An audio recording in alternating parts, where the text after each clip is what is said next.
नमस्कार दोस्तों, मेरा नाम शेफ धीरज है। आज हम टॉपिक लेने वाले हैं कि अगर आप भी rebels food, cure fit, fresh menu या ऐसी ही बड़ी बड़ी फूड चेन्स की तरह ग्रो करना चाहते हैं या आप चाहते हैं कि आपका बिजनेस, आपका food business, specially cloud kitchen का बिजनेस भी इसी तरीके से ग्रो करे और आप अभी एक स्टार्टअप मोड पे हैं, तो आपको किन चीज़ों का ध्यान रखना चाहिए। दूसरा, यहाँ पे ये भी सुनने में आता है कि भैया साल भर में ही कम से कम 70 से 80% फूड जो स्टार्टअप होते हैं, चाहे क्लाउड किचन हो, रेस्टोरेंट हो, टेक अवे हो, कुछ भी वो बंद हो जाते हैं। ये होता क्यों है और ये रेबल्स फूड या इस तरीके से फूड स्टार्टअप को आप किस तरीके से अपने स्टार्टअप को ऐसा कर सकते हैं, आपको मैं यही वही बताने वाला हूँ। यहाँ पे मैं कुछ एग्जांपल्स भी लूँगा ताकि आप अच्छे से समझ पाएंगे।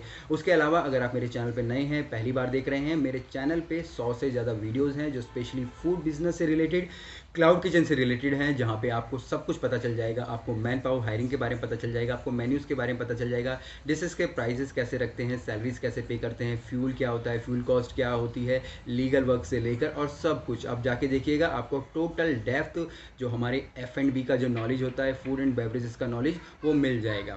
जब भी आप एक स्टार्टिंग करने की सोचते हैं, एक स्टार्टअप सोचते हैं, तो दो चीज़ों की सबसे ज़्यादा ज़रूरत होती है।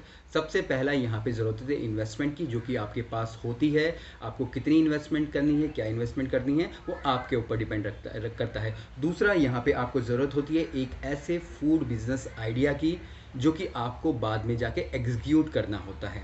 अब जो ये फूड बिजनेस आइडिया की हम लोग बात कर रहे हैं, जैसे कि हमारे फ्रेश मेन्यू का अलग कॉन्सेप्ट है, हमारे क्योर फिट का अलग कॉन्सेप्ट है, रेबल फूड का अपना अलग कॉन्सेप्ट है। तो ये कॉन्सेप्ट उनके पास आता कहाँ से है?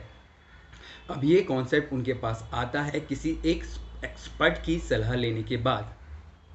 अब ये एक्सपर्ट कौन होता है? ये एक्सपर्ट वही होता है जो कि एक F&B इंडस्ट्री से बिलोंग करता हो। F&B से मेरा मतलब है फूड एंड बेवरेजेस इंडस्ट्री।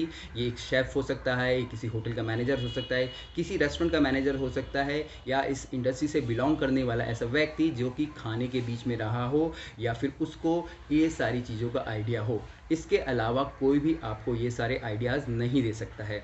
जब आप और ये जो आइडिया देने वाला व्यक्ति है, स्पेशली यहाँ पे हम लोग शेफ़ की बात करेंगे, क्योंकि शेफ़ ही है जो कि आपको ये सारे आइडियाज़ दे सकता है, स्पेशली क्लाउड किचन मोड पे। क्योंकि यहाँ पे क्लाउड किचन जो अगर हम लोग मॉडल की बात करते हैं, यहाँ पे खाना ही सबसे ज़्यादा ज़रूरी है। टेक्नोलॉजी आप यहाँ पे पैसों से ले सकते हो, पर जो शेफ़ है, शेफ़ का एक्सपीरियंस है, वो आप बाहर से नहीं खरीद सकते। वो टेक्नोलॉजी नहीं है, उसके लिए आपको एक शेफ़ को, एक एक्सपर्ट को, एक F&B एक्सपर्ट को ही हायर करना पड़ेगा। जब आप दोनों मिलते हैं, आप लोगों के आइडियाज़ मैच होते हैं, शेफ़ अपने एक्सपीरियंस बताता है, तो एक प्रोडक्ट निकल के आता है और वही एक यूनिक प्रोडक्ट होता है जो कि आपके कस्टमर्स की डिमांड को पूरा करता है।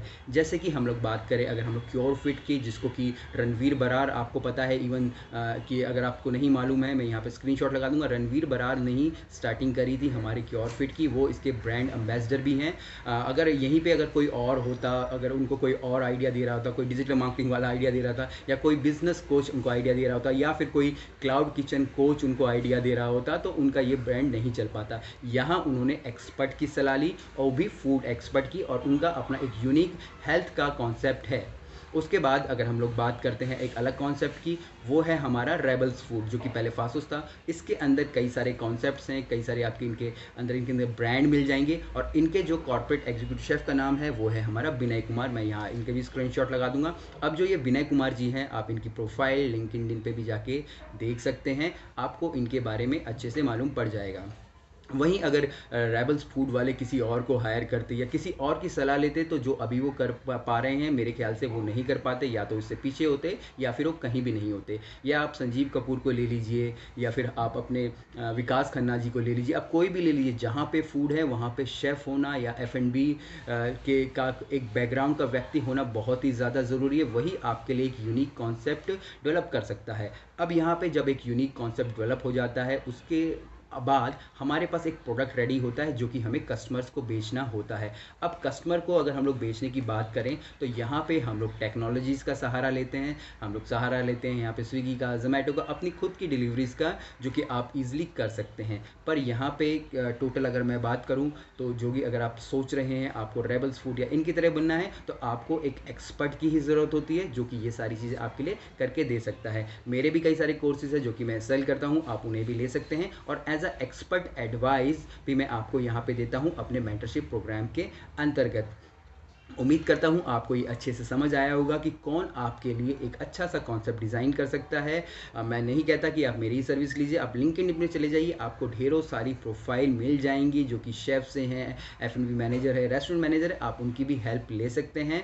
पर आपको अगर अपने फूड स्टार्टअप को सक्सेसफुल करना है, सक्सेसफुली रन करना है, आगे अपने बिजनेस को ले जाना है, तो आपको एक F&B food and beverages department से ही किसी व्यक्ति को चुनना होगा जो कि आपके सपनों को सच करेगा। उम्मीद करता हूँ वीडियो आपको अच्छी लगी होगी। तो चलिए फिर मिलेंगे एक नई वीडियो में, तब तक के लिए जय हिंद।